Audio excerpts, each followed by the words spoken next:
Bismillahirrahmanirrahim. Assalamualaikum warahmatullahi wabarakatuh. Alhamdulillah wassalatu wassalamu ala Rasulillah Sayyidina Muhammad ibn Abdillah la haula wala quwata illa billah, amma ba'du. Kembali lagi bersama saya Muhammad Fathul Mujib, mahasiswa dari Universitas Ibnu Khaldun Bogor, program studi pendidikan agama Islam kelas 6A. Dalam video kali ini kita akan membahas materi tentang Islam pada masa Khulafaur Rasyidin. Namun subtema yang akan kita bahas pada kali ini yaitu Islam pada masa kekhalifahan Umar bin Khattab. Seperti yang telah kita ketahui bahwasanya setelah Rasulullah Shallallahu Alaihi Wasallam itu wafat, umat Islam itu dipimpin oleh para sahabat-sahabat beliau yang kita kenal, yang dijuluki Khulafaur Rasyidin, yang berjumlah 4. Yang pertama itu ada Khalifah Abu Bakar As-Siddiq, yang kedua ada Khalifah Umar bin Khattab, yang ketiga ada Khalifah Utsman bin Affan, dan yang terakhir atau yang keempat itu ada Khalifah Ali bin Abi Thalib. Nah, namun dalam video kali ini kita akan membahas khalifah yang kedua yaitu Khalifah Umar bin Khattab. Umar bin Khattab lahir di Mekah pada tahun 586 Masehi. Beliau memiliki nama lengkap Umar bin Khattab bin Nufail bin Abdul Uzza bin Riyan bin Qurt bin Rozah bin Adi bin Ka'ab bin Lu'ay al-Quraisy al-Adawi. Usia Umar bin Khattab dan Rasulullah itu terpaut kurang lebih 13 tahun. Jadi Umar bin Khattab ini lahir 13 tahun setelah Abraha menyerang kota Mekah. Nah, Umar bin Khattab itu dikenal sebagai sosok yang gagah, sosok yang hebat, sosok yang kuat, sosok yang pemberani, sosok yang bijaksana, sosok yang tegas.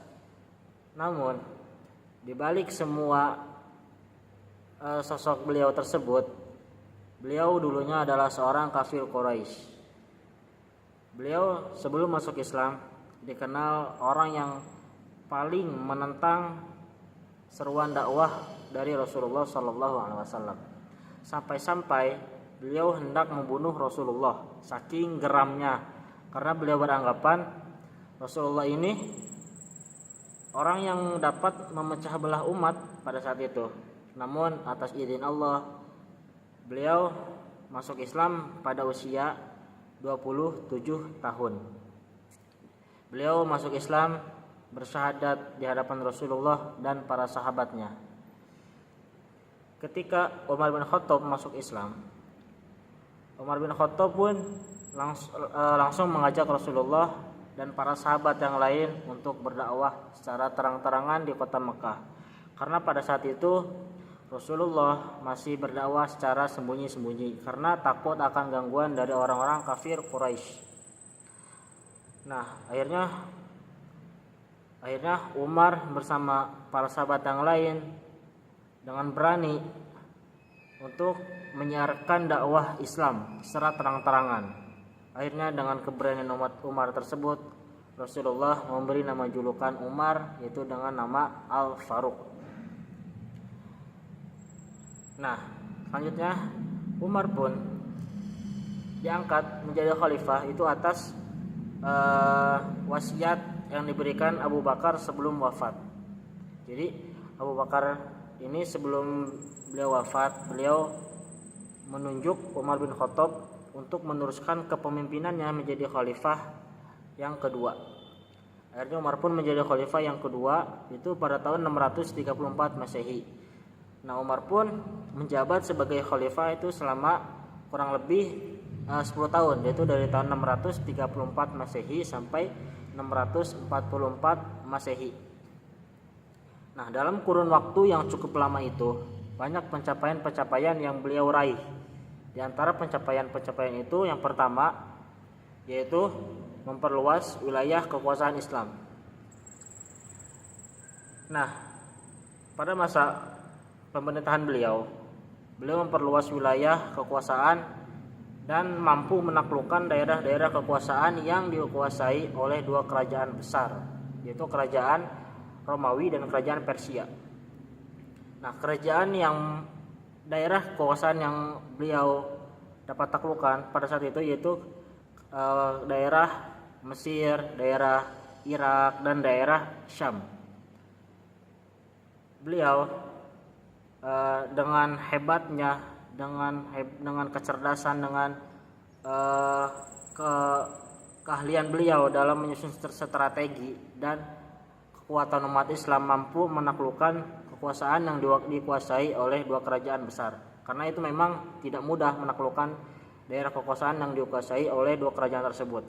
Kemudian pencapaian yang kedua yaitu beliau menetapkan kalender Islam yang dikenal dengan kalender Hijriah.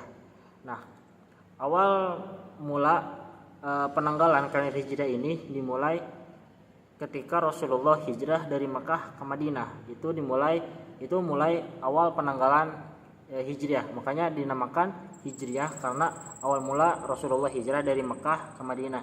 Kemudian yang ketiga perbaikan pemerintahan. Terus yang keempat yaitu menjaga Al-Quran, dan yang kelima yaitu salat tarawih menjadi 20 rakaat. Karena beliau berijtihad salat tarawih menjadi 20 rakaat. Dan kita laksanakan hingga saat ini. Nah, mungkin itu saja ya pencapaian yang beliau raih saat beliau menjadi khalifah. Walaupun masih banyak pencapaian yang beliau raih. Karena memang waktu yang tidak memungkinkan, waktu yang tidak cukup. Mungkin itu saja pencapaian yang beliau raih saat menjadi khalifah. Saat beliau menjadi khalifah, ada sepenggal kisah yang sering kita dengar, yang sudah tidak heran, yang sudah tidak asing di telinga kita.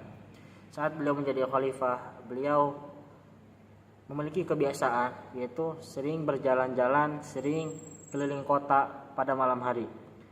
Pada satu malam, beliau melewati perkampungan dan mendengar suara anak kecil yang sedang menangis. Akhirnya beliau pun mendatangi sumber suara tersebut, dan ternyata sumber suara tersebut ada di dalam sebuah gubuk atau sebuah rumah yang di dalamnya terdapat ada sosok ibu-ibu dan anak-anaknya yang sedang kelaparan.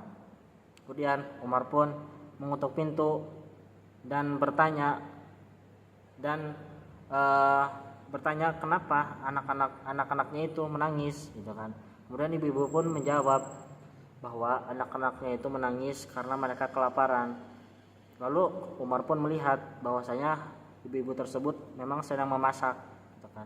Lalu Umar pun bertanya lagi, bukankah engkau sedang memasak? Lalu ibu-ibu itu pun menjawab, ya memang saya sedang memasak, akan tetapi yang saya masak itu tidak akan pernah matang sampai kapanpun. Umar pun kaget mendengar jawaban ibu-ibu tersebut. Kemudian bertanya lagi, emang apa yang kau masak? Lalu ibu-ibu itu pun mempersilahkan agar Umar untuk melihat isi panci yang ada di dalam panci itu. Kemudian Umar pun melihat dan beliau pun kaget. Ternyata yang beliau masak adalah batu. Dan Umar pun bertanya, kenapa engkau memasak batu? Ibu-ibu itu pun menjawab, karena memang kami sudah tidak memiliki stok makanan, sudah tidak memiliki apapun yang ada dalam rumah ini. Dan saya pun hanya bisa memasak batu untuk bisa menenangkan anak-anak saya agar tidak merengek, tidak menangis kelaparan lagi. Hingga mereka ketika mereka tahu bahwa saya sedang memasak, mereka menunggu dan akhirnya mereka tertidur. Dan itulah yang hanya bisa saya lakukan untuk menenangkan mereka. Dan ibu-ibu pun kembali berkata dan menyalahkan dan memarahi karena kesal gitu terhadap Khalifah Umar yang ibu-ibu itu anggap sosok khalifah yang tidak adil, sosok khalifah yang tidak amanah. Umar pun ketika mendengar omongan ibu-ibu tersebut sedih dan tertusuklah hatinya gitu. Kemudian Umar pun langsung izin untuk keluar, dan Umar pun langsung bergegas ke Baitul Mal untuk mengambil barang-barang yang bisa ia bawa. Kemudian ia ke Baitul Mal untuk mengambil gandum, daging, roti, dan yang lainnya. Ketika beliau mengambil barang-barang tersebut, kemudian ada salah satu sahabat bertanya, "Apa yang sedang kau lakukan ya Amirul Mukminin?" Kemudian Umar pun menjawab, "Saya akan membawakan ini untuk si fulana." Kemudian Umar pun hendak membawa barang-barang tersebut sebanyak 1 karung, dan sahabat itu pun hendak menawarkan diri untuk dia yang membawa karung tersebut. Tetapi Umar menjawab, "Apakah kamu mau memikul dosa-dosaku kelak di akhirat?" Ketika sahabat itu pun terdiam, dan Umar pun kembali berjalan untuk kembali ke rumah gubuk tersebut. Akhirnya sahabat itu pun mengikuti dari belakang. Pas sampai ke rumah gubuk tersebut, Umar pun langsung memasakkan gandum itu dan memberi makan ibu-ibu itu dan anak-anak tersebut. Akhirnya mereka setelah makan semua secara bersama-sama, dan ibu-ibu itu pun berterima kasih kepada Umar, walaupun ibu-ibu itu tidak tahu bahwa sosok yang di hadapannya itu adalah Khalifah Umar bin Khattab. Dan ibu-ibu itu pun berkata, "Jikalau andaikan Khalifah Umar seperti dirimu, maka tidak akan ada lagi rakyat yang kelaparan." Akhirnya Umar pun tersenyum dan mengucapkan terima kasih atas kritik, atas nasihat yang telah diberikan kepada dirinya, gitu kan. Dan sahabat itu pun memberitahu bahwasanya sosok yang di hadapan ibu-ibu itu adalah Khalifah Umar bin Khattab. Seketika ibu-ibu itu pun kaget dan langsung meminta maaf karena atas perkataan-perkataan yang tidak sebaiknya diucapkan. Tetapi Umar bin Khattab memaafkan, dan memang itu beliau tidak marah gitu. Memang itu tugas beliau untuk mengayomi rakyatnya itu. Nah, kemarin yang dapat kita ambil dari kisah Umar bin Khattab ini, yaitu jikalau kita kelak menjadi pemimpin, kita harus menjadi pemimpin yang amanah, yang adil, yang bijaksana, yang dapat mensejahterakan rakyat, yang dapat mengayomi rakyat, gitu kan. Karena menjadi pemimpin itu adalah amanah yang besar yang Allah berikan kepada kita. Maka untuk itu sebaiknya kita menjaga amanah tersebut dengan sebaik-baiknya. Nah, karena ada sabda Rasulullah SAW, "Kullukum ra'in wa kullukum mas'ulun an ra'iyatihi." Setiap dari kalian adalah pemimpin, dan setiap pemimpin akan dimintai pertanggungjawabannya. Untuk itu, saat kita menjadi pemimpin, hendaklah kita menjadi pemimpin yang amanah, yang adil dan bijaksana, tidak terlena oleh harta, tidak terlena oleh kekayaan, tetapi kita fokus untuk mensejahterakan rakyat, bukan mensejahterakan diri sendiri, bukan untuk memperkaya diri. Mungkin itu saja ya penyampaian materi yang dapat saya sampaikan dalam video kali ini. Kurang lebihnya mohon maaf. Hadanallahu wa iyyakum ajmain. Wassalamualaikum warahmatullahi wabarakatuh.